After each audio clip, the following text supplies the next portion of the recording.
In college, I debated against affirmative action and was told I was racist by my white opponents. Well, Alan, get used to it. Yeah. Okay. All right. What do you think? Check out the story on Film Threat. Please share it. And if you're another YouTuber, please, I don't know, do a video or something. And make a video. Do a video. Why not? That wasn't challenge accepted. Welcome back to the channel, everyone. I'm Saladino. A veteran screenwriter's plot twist on Hollywood's DEI cultural shift. Now, I was already going to do a video on this Film Threat article, but now that Chris and Alan have openly given their blessings, I can actually add them in the title of my video and not feel like I'm doing some scummy clout chasing or something. I don't know, but I was going to do a video on this anyway.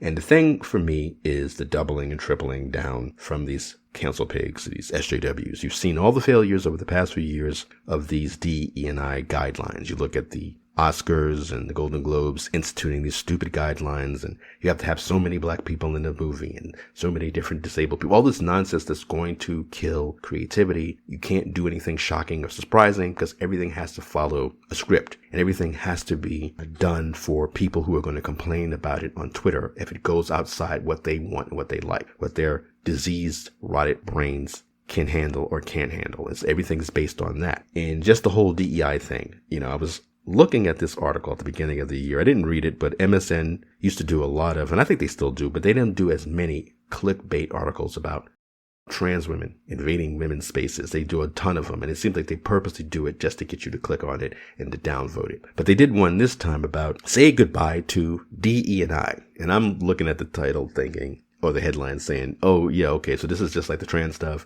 People are sick of it, right? So now they're talking about how people are sick of DE. But no, the full headline was, say goodbye to DE&I, say hello to DEI. It's like, what? You didn't change anything. You just removed the ampersand. You didn't do anything. Like, you're not learning any lessons from this. Why do you think removing the ampersand is going to make it different? It's going to make it more appealing. Right?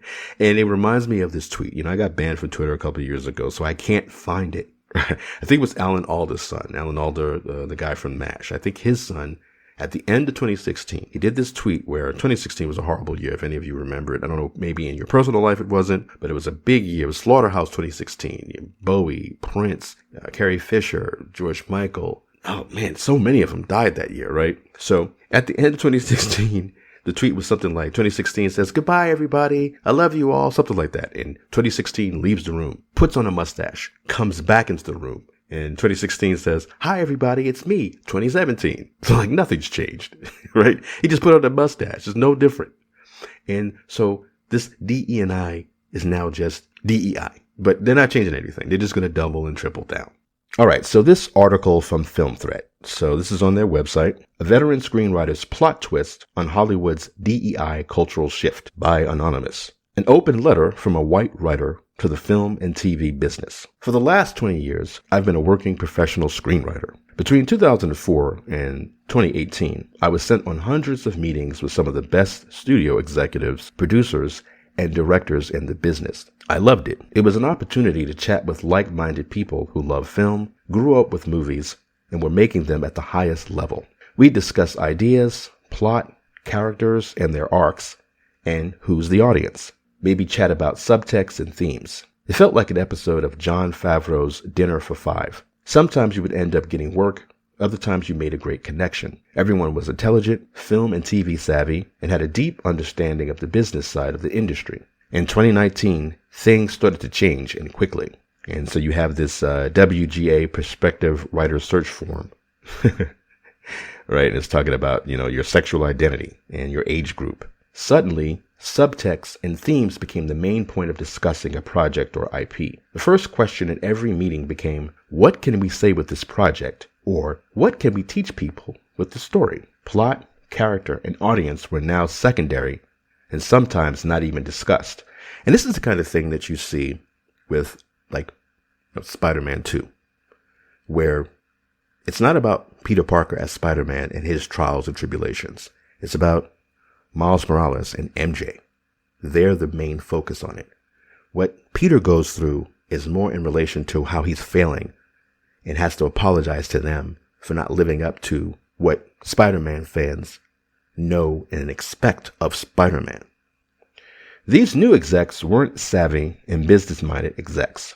They were young, with no track record or comprehension of the bottom line. When the streaming wars started and the money hose was turned on, those experienced executives started relying on these young guns to pick up the slack. But the kids were less focused on the hero's journey and more concerned with taking down the patriarchy. This is what I think is going on with the doubling and tripling down. Despite all the failures that you see with the MCU, with Kathleen Kennedy turning Star Wars into a princess brand, with Bud Light, I think what's going on is, I used to think, the road to hell is paved with good intentions. And so what SJWs were doing was just trying to give marginalized people a seat at the table. It's this thing where they're saying, hey, look, black, women, LGBTQ writers can produce just as good quality work as the straight white guys you keep hiring. They could tell a great superhero story, women. Black people could tell a great Superman story. They don't have to just tell stories about slaves or do rom-coms if you're a woman, or a romance story if you're a woman, right? I thought that they were just trying to say, hey, they could do the same things that white men could do. Give us a seat at the table. But that's not really what's happening. What they wanted to do is destroy the table. And the thing is, there are black and women and LGBTQ writers who can produce great work like the white guys are. But the reason why they don't hire Bryce Dallas Howard to direct this Rey movie is because Kathleen Kennedy doesn't want the Rey movie to be good. She wants to destroy Star Wars. She doesn't want to show that anybody can contribute to uplifting Star Wars. It's like I said about Captain America all the time when I talk about, I thought the point of this DE&I stuff was to add to what was already there. But no, they really want to replace it. They want to replace Captain America. They don't want to make a cool black chick who's, a sidekick or a partner for Captain America. They want to make an ugly, angry lesbian who's body positive, who spends all her time denigrating all the men around her. And they don't want her to be the sidekick or the partner to Captain America. They want her to be Captain America. Which leads us to the next point. The reality is that for the past 5 years, white, straight, males, writers, and directors with experience and successful track records have been sidelined. We talk about it over coffee or after screenings. We've essentially been told that because of our race and gender, we need not apply. At one point, my agent told me that they couldn't put me up for any OWAs, open writing assignments, or TV staffing jobs because the execs only wanted to hear takes on the material from BIPOC or female or LGBTQ writers. Some shows even started instituting staffing quotas that 40 to 50% of the writing staff had to be people of color. I know many showrunners who hate this, not because they didn't want to hire new writers and foster them. They didn't want half their staff coming from a pool of young, inexperienced writers who knew nothing about working in a writer's room, production, post, or deadlines. Is this illegal? Probably. But hey, I'm not an attorney. And there's no way to find out anyway, because if you ask any questions about this, you'll be labeled a racist or called out for your white male privilege. If you so much as raise an eyebrow, there's a risk you'll never work again. Why, this is anonymous. This may not be obvious at first glance.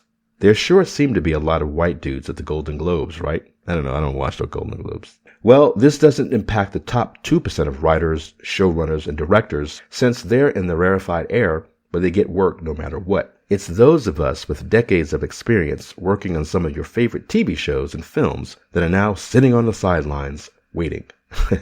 I'm laughing because this sounds like the kind of thing that SJWs used to make fun of. You'd have these memes from gamers showing how, we gamers have been pushed out of our own hobbies in favor of sociopaths who don't want to see sexy women in games, who want to replace all the straight male characters with trans women and lesbians and black women. And it's like, oh, you poor privileged snowflake gamers. Woe is me. You don't get to play games with big boob women anymore. Oh, so sad. Poor you. That whole privilege thing.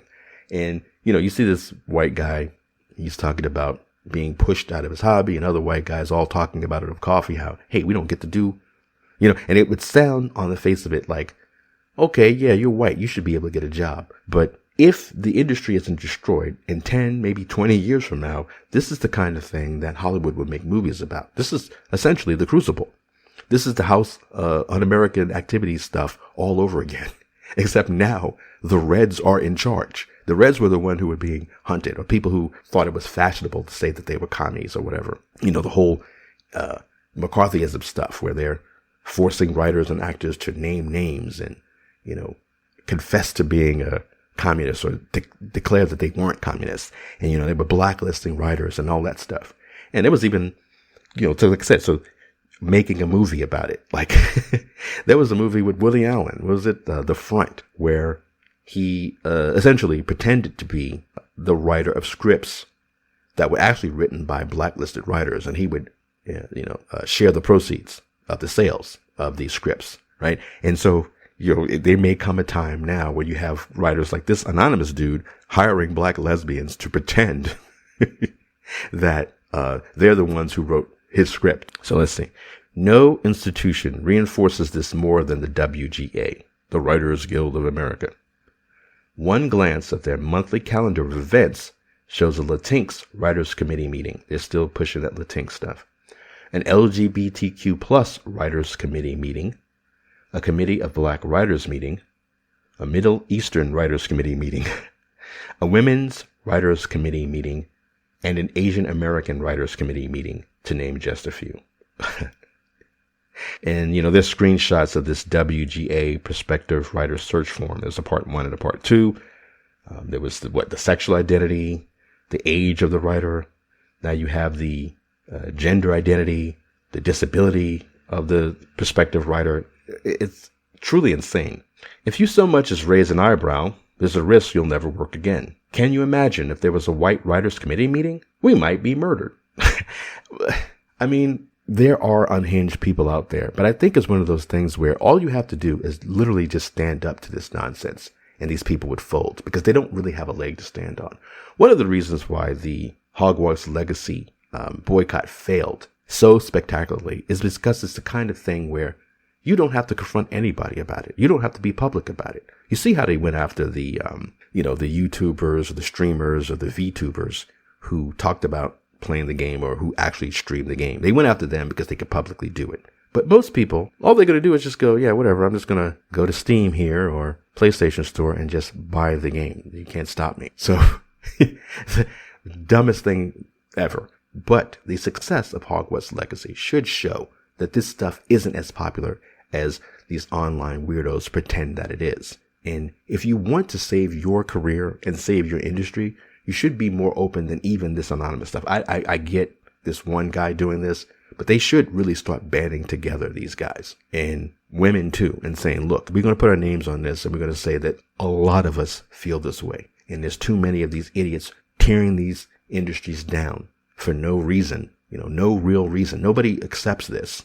Like, nobody cares about this stuff that they're pushing. Nobody cares about someone's gender identity. Nobody believes that a man can become a woman, all that stuff. Like, we don't believe that stuff. And shoving this stuff in down people's throats is only turning them away. We're losing billions of dollars that if you really did care about these so-called marginalized groups, you should just donate it.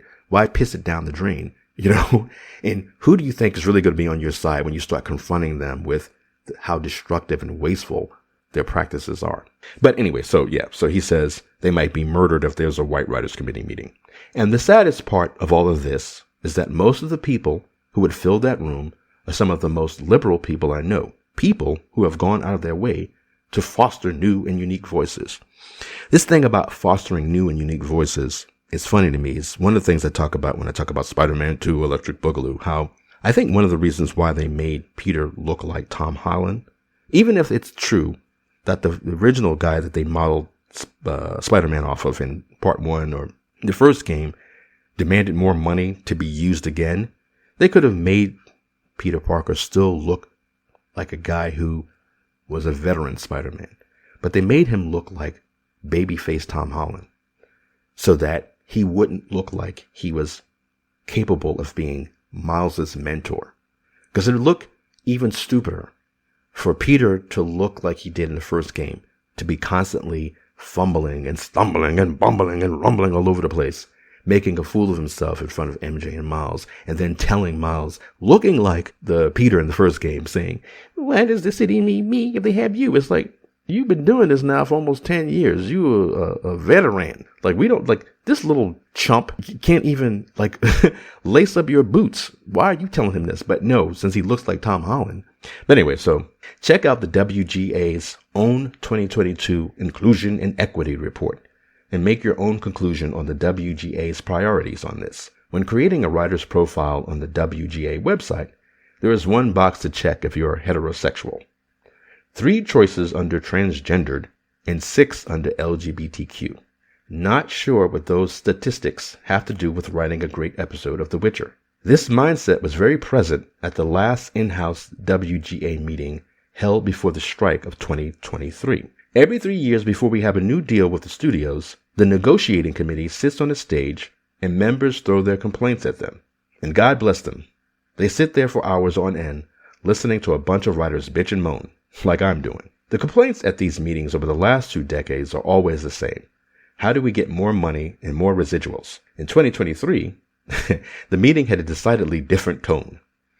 Very few complaints had to do money this time around. And I think it was very few complaints had to do with money this time around.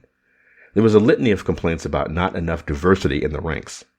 Young writers asking, how come I've worked for 2 years as a TV writer and I'm not a showrunner yet? A position that should take at least a decade of experience, if not 2, to reach. How do we make sure that the guild will fight for staffing requirements? I always thought that to survive in this business, it's a yearly, monthly, daily hustle. There are no guarantees, especially when it comes to staffing on a TV show. It's the entitlement. What I took away from that night is that these young Turks think working in film and TV is just a fun thing that anyone can do, and they can just use this opportunity to put their stamp on the world. Can you blame them? It was easy to get here, especially when talent takes backseat to fitting a quota. Why worry? The showrunner and their number one, the most experienced writer/producer outside the showrunner, will pick up the slack and more than likely finish your insipid work. They can't complain about that episode you turned in late or didn't turn in at all, or they'll be called a racist or a bigot or something else when they get a call from HR. It's just easier to shut up and run cover for these kids who aren't ready for the big time. The blame for this mess is threefold. Young creative execs with no understanding of the business of what audiences want. I think actually they do understand what audiences want, but they don't want to give that to them because they think they should want something else. All right, let's see. No understanding of the business or what audiences want. They gained too much influence during the streaming wars. They also took it upon themselves to lead the charge in reinterpreting IP, changing successful comic books, novels, and remakes into projects that had something to say, not to entertain. Why even bother with IP if you don't respect the source material? Remember, there was that one asshole from the Black Panther who said it was a red flag if you actually love the source material. The WGA followed their lead and threw a huge part of their own membership under the bus in a race to bring in new members. And lastly, this new class of writers who weren't ready yet to step up to the plate worked on a lot of product that the general public didn't want to see and didn't relate to. I don't know, it's taking a hit, but I feel like writers of the WGA, again, I said this, they should band together and they should actually strike against the WGA. I don't know. But anyway, let's see. So you have WGA Prospective Writer Search Forum Part 3, which is the ethnicity. It's insane. African American, Black, African, Asian, Pacific Islander, Burmese, Chinese, European, Middle Eastern, Afghan, Arabic, Assyrian. Egypt. This is ridiculous. But anyway, the WGA threw a huge part of their own membership under the bus in a race to bring in new members. Okay, so what happens next is anyone's guess. TV is contracting. There were 600 TV shows in the last year, and now there are only going to be, from what I hear, 300. Jeez. When it comes to film, there are even fewer jobs than ever. If we don't get back to telling great stories and making profitable shows and movies, with AI right on around the corner, the business may never recover. So let's start having those old school meetings again, the ones where you talk about story and characters and what the audience wants. And let's go back to hiring the best writers, the ones with the skill set and creativity, and not just the one with the right skin color or sexual preference. And then, I think Film Thread itself ends this article or this post saying, if you're a WGA member who would like to share your story on or off the record, you can contact them. So More of them should take advantage of that. If I was one of those writers, I'd say, hey, get me in touch with the other people who are sending in these anonymous posts, right? Check with them and see if they're willing to give me their contact information. A lot of us should get together, maybe come up with a manifesto or something. There can't be that many people watching the way things are falling apart. Gaming, film, television, comics. These idiots have to realize that this stuff is failing and failing bad, and that the failure is putting them out of work. You look at gaming and all these guys who are being laid off. And then, so it's one thing for activists, people who are committed to destroying, to double and triple down, because they're actually not failing. They're succeeding. When the Marvels fail, they succeed because they're destroying Marvel Comics. They're destroying the MCU. They're destroying something that men like.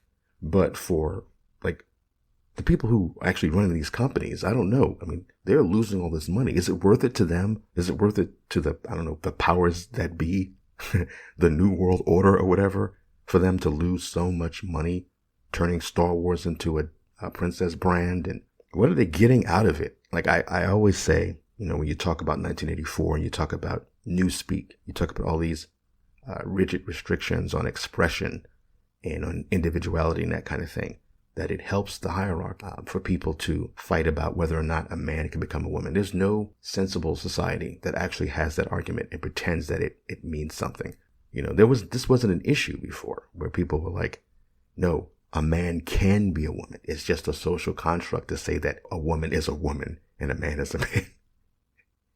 The whole Bud Light debacle and the success of Hogwarts Legacy proves that people don't really believe that. They don't accept that. I don't even believe, even in Hollywood, with all those weirdos and, liberals, and that when it comes down to brass tacks, these people need to make money. They need to earn a living.